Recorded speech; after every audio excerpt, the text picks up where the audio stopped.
Évangile selon Luc, chapitre 7, passage 2, résurrection du jeune homme de Naïn. Peu de temps après, il se rendit dans une ville appelée Naïn. Ses disciples faisaient route avec lui ainsi qu'une grande foule. Lorsqu'il s'approcha de la porte de la ville, on portait un mort en terre, le fils unique de sa mère, laquelle était veuve. Une foule considérable de la ville l'accompagnait.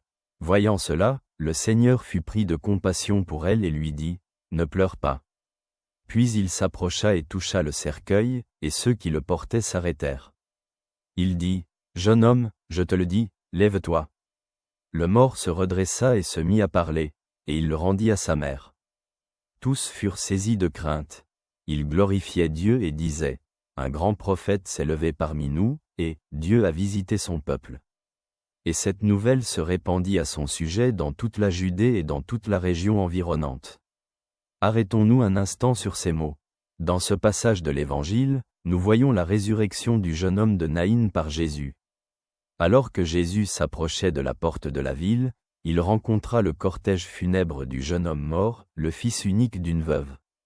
Jésus, ému de compassion, s'approcha du cercueil et ordonna au jeune homme de se lever.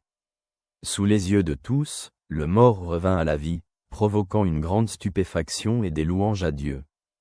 Cette scène montre la puissance immense de Jésus sur la vie et la mort ainsi que sa profonde compassion pour ceux qui souffrent.